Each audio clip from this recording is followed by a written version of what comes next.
Are you a photographer and your favorite cause has reached out to you to set up a photo booth at their next event? Is one of the businesses in town asking about having a photo booth at one of their events? Or does a photo booth just sound like a lot of fun and a cool way to raise money for your favorite cause? Stay tuned. In this video, we're going to talk a little bit about using a photo booth as a fundraiser for your favorite cause.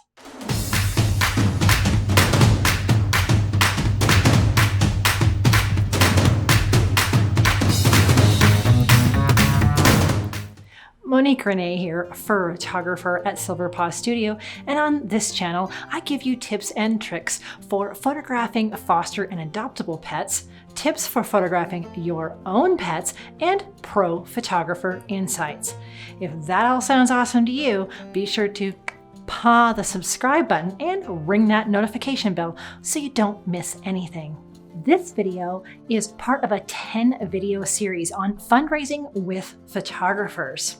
Be sure to check out the playlist above for all other 9 ideas. This video is going to give you an overview of using a photo booth as a fundraiser. If you need more of the nitty-gritty details, be sure to sign up for the pack bulletin here so you know when my course comes out this fall of 2019. So photo booths as a fundraiser are typically done at another type of event. If you're thinking of doing a photo booth on its own, you're probably actually thinking of doing a mini session, so you'll want to check out my video on doing mini sessions as a fundraiser. A photo booth is more what you'd think of where people have the silly glasses and hats, and it's a kind of a party atmosphere. Now, for me, of course, I do this at dog-related events, but there's no reason why you couldn't do this at a people-related event as well. Generally, a photo booth has a cool theme, it has little props, it might have a fun backdrop, and it's usually at some kind of community or private event. This is a super fun fundraiser for me as the photographer, and it's a very easy fundraiser for your favorite cause. If your cause is hosting the event, they will generally want to have a photo booth there, and they'll carve out a space at the venue, and they'd be glad to have you photographing all the festivities. So for the cause, this is a very easy type of fundraiser as they often do have that space set aside for a photo booth type event. You can also run this as the photographer at a local business. So sometimes you'll hear that a business is having an open house or a grand opening, and often as one of the things that they have at their party will be a photo booth. And I've sometimes done this as a collaboration where any funds raised at this photo booth, a portion of those proceeds go back to my favorite cause.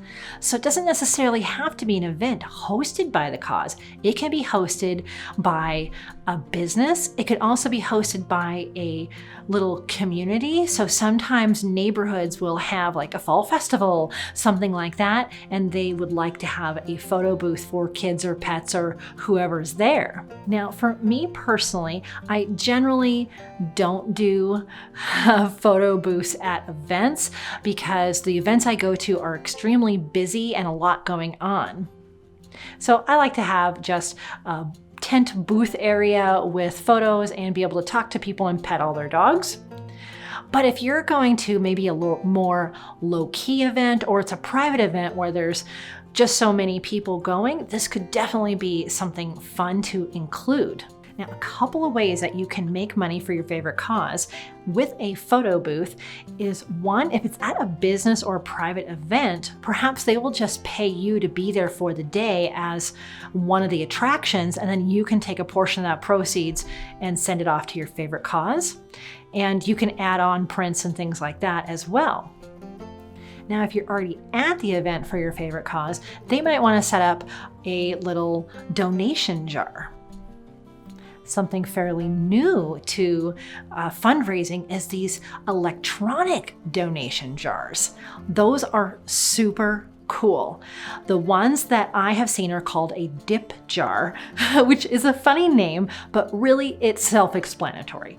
So you have an electronic device that's about the size of a big coffee cup, and it has a slot in the top, and you just dip your credit card into this little machine. It needs to have some kind of internet service to work, but it's really cool. Usually they have a little digital readout saying each one is going to be $5, $10, whatever you want to do, or you can tell your cause or whoever's running the dip jar how much you want to donate.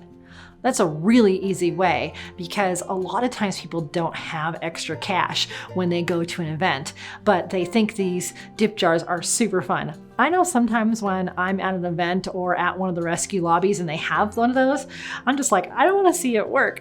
Boop, boop, ta-da! And then you get an email instantly. It's a super fun way to have a kind of a tip jar or a donation jar at your event. The thing about having a photo booth is it can be lots and lots of fun. So you can have tons of different props, you can have backgrounds, you can have music going. It's usually really fun. And if you're including dogs like I do or kids, keep it a fun theme. Something I see photographers do quite a bit is they try to do their standard studio or regular portraits at an event like this with a lot of chaos happening. And it doesn't always turn out great because you need a quieter corner to pose everyone and get that image that you're picturing from your regular studio work. What I suggest is just make it fun. So maybe have it where the dog's giving a little high five or catching a treat.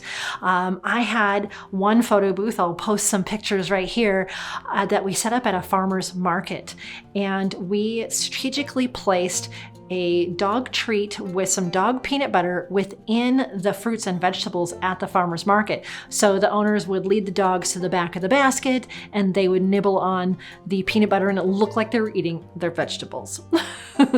So everyone thought that was grand fun, and there wasn't a lot that the dog had to do. They didn't have to sit, they didn't have to look at the camera, anything like that.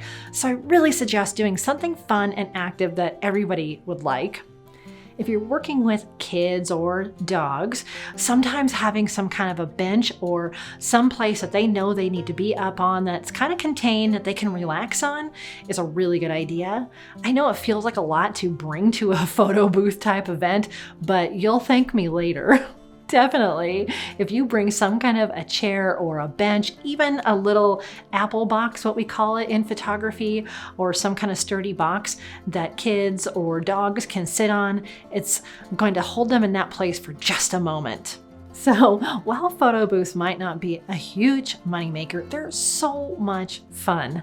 As a photographer, I always make sure I get everybody's email addresses so that I can email them the digital copy.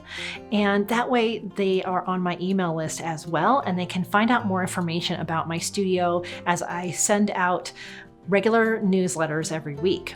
But it's so much fun, and most people are so happy to be able to have their picture taken at an event, that they would be happy to give a donation. So you'd be surprised, depending on how many people come to this event, how much money you could raise.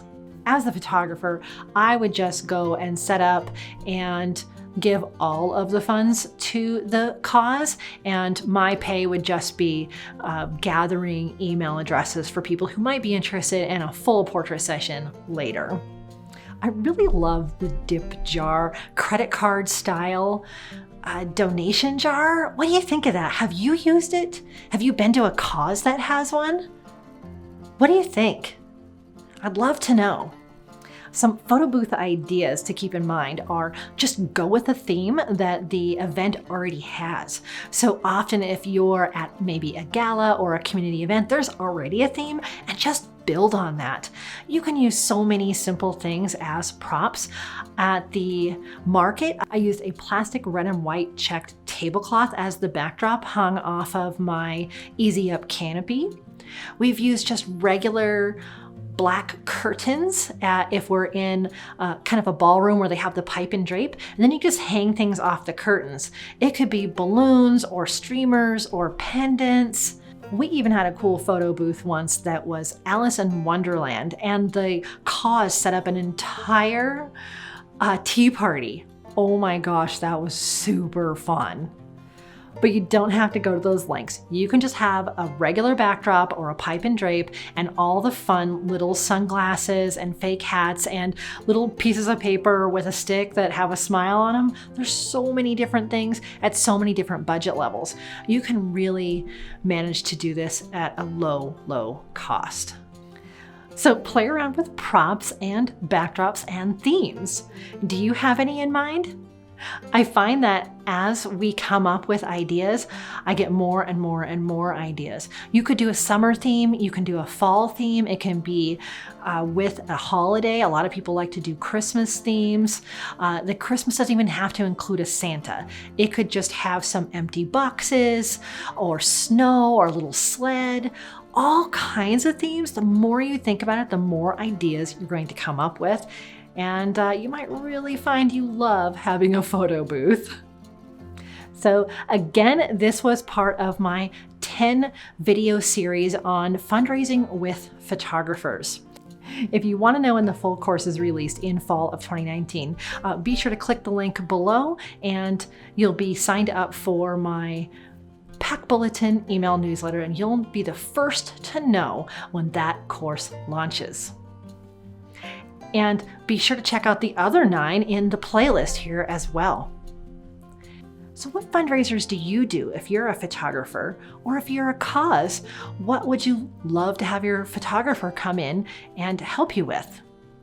We'd all love to know. Be sure to type it in the comments below.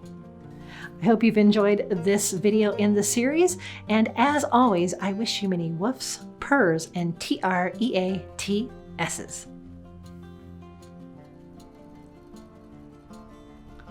Oh gosh, I forgot what I was gonna say there.